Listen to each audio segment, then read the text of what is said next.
তো সমস্যার মধ্যে পতিত আছি, আল্লাহ আসান করেন। তাহলে আমি বিদেশে থাকি, আমার বইয়ের সাথে মাঝে মধ্যে পারিবারিক বিভিন্ন বিষয় নিয়ে কথা কাটাকাটি হয়। এক পর্যায়ে আমি রাগের মাথায় আমার বউকে 3 তালাক দিয়েছিলাম। 3 তালাক দেওয়া বেদাত, হারাম সমস্ত মজহাবে। এটা অনেকে জানে না, কিন্তু আর জানলেও আমল করে না।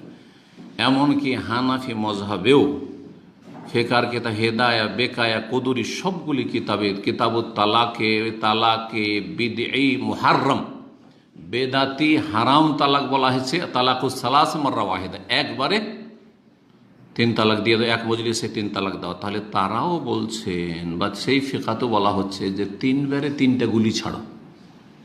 একবারই 3টা গুলি ছেড়ে দিয়ে হা করে বসে থাকেন, হাই কি করলাম, তাই করছে না, করছে না। না, আল্লাহ বলছে আর তালাক মাররাতান, 2 বার তালাক দিয়ে ফিরাও। একবার তালাক দাও, ফিরাবার চান্স রাখো, আরেকবার তালাক দাও, তারপরে ফিরাবার চান্স আছে। তারপরে 3 নম্বর তালাক, আল্লাহ ফাইন তাল্লাকাহা, তারপরে 3 তালাক যদি দিয়ে দাও, তৃতীয় দিয়ে দাও, ফালা তাহিল্লুল্লাহ, আর হালাল হবে না তোমার জন্য, হাত্তা তানকিহা যাওজান গায়রা, যতক্ষণ পর্যন্ত স্বেচ্ছায় কোথাও বিয়ে না হবে, সংসার করার উদ্দেশ্যে বিয়ে হবে, কন্ট্রাক্টের হিল্লার বিয়ে নয়, টেম্পোরারি জেনা ব্যভিচারে মোতার শিয়াদের মতো বিবাহ নয়, বরং স্থায়ীভাবে বিবাহ হবে। তারপরে কোনো কারণে সংসারের গাড়ি চললো না, অচল হয়ে গেল, তালাক হয়ে গেল, তারপরে ইদ্যত কাটলো, তারপরে যে কোনো পুরুষ পয়গাম দিতে পারে, তুমিও দিতে পারে একজন কাস্টমার হিসেবে। এর বোঝা গেছে? জি হ্যাঁ, এটা হচ্ছে শরীয়তি তালাক, কোরআনে কারীমের দিক নির্দেশনা মোতাবেক। তো বলছেন যে 3 তালাক দিলাম, হারাম কাজ করেছেন, তওবা করেন, এটি কবিরা গুনাহ। এরপর আমি আমার বউকে নিয়ে আবার সংসার করতে চাচ্ছি, কিন্তু আমার শ্বশুর 2 জন আলেমের নিকট জানতে চাইলেন।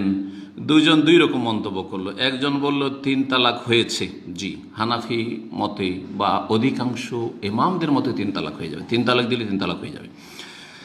আরেকজন বলল 1 তালাক হয়েছে। এটি সহি হাদিসের আলোকে, সহি মুসলিমের হাদিসের আলোকে নবী করিম সাল্লাল্লাহু আলাইহি ওয়াসাল্লামের জামানায়, আবু বকর সিদ্দিক রাদিয়াল্লাহু তাআলা 14 বছরের খেলাফত জামানায়, তারপর ওমর রাদিয়াল্লাহু খেলাফতের যে 10 বছর মধ্যে প্রথম যুগে, এতদিন পর্যন্ত তালাকুস সালাস ওয়াহিদা, 3 তালাক দিলে একটি গণ্য করা হইতো, একসাথে কেউ 3 তালাক দিলে একটি গণ্য করা হইতো। তো আরেকজনকে যখন জিজ্ঞেস করলো, বললো যে 1 তালাক হয়েছে। আবার আরেকজন বলল, আমি আবার নতুন করে সংসার করলে নাকি 2 বছর পরে আবার বিবাহ করে তারপর সংসার করতে হবে, তার আগে করা যাবে না। এইটা ওই জালিয়াতি, এটা কোনো মজহব না।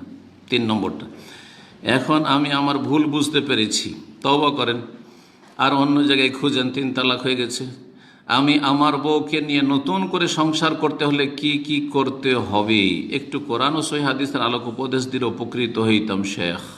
জি হ্যাঁ, প্রথম কথা বলবো যে আপনি মজহাবের অনুসারী না মজহাব ছাড়া কোরআন সুন্নাহ নির্ভেজাল অনুসারী, যেমনটা হবেন তেমন আপনার ফতোয়া হবে। যদি আপনি মজহাবের প্রচলিত মজহাবের অনুসারী মুকাল্লিদ হয়ে থাকেন, অর্থাৎ আপনি এই তালাক দেওয়া পর্যন্ত হানাফি মজহাবের অনুসারী, তাহলে আপনার মজহাব মোতাবেক আপনাকে আমল করতে হবে। আপনার তালাক 3 তালাক হয়ে গেছে, 3 তালাক হয়ে গেছে, সুতরাং আপনার স্ত্রী হারাম।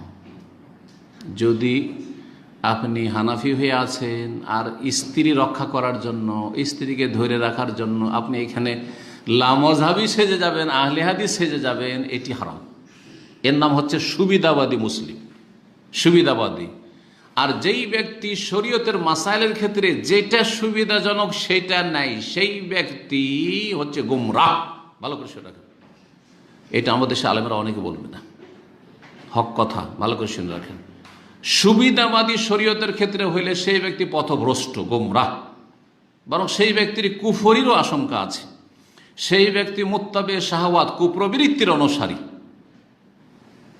আপনি আগে থেকে হানফি, আগে থেকে শাফি, আগে থেকে মালিকি, আগে থেকে আপনি এমন মজহাবের অনুসারী যে মজহাবে 3 তালাক দিয়ে 3 তালাক হয়, কিন্তু তালাক হয়ে যাওয়ার পরে তখন দেখছে যে বিবি তো বাঁচানো যাবে না, একমাত্র বাঁচাইতে হলে কি হইতে হবে, আহলে হাদিস হয়ে যেতে হবে, না হয় ইমাম ইবনে তাইমিয়ার অনুসারী হয়ে যেতে হবে, ইমাম ইবনে তাইমিয়া রাহিমাহুল্লাহ অনুসারী হয়ে যেতে হবে।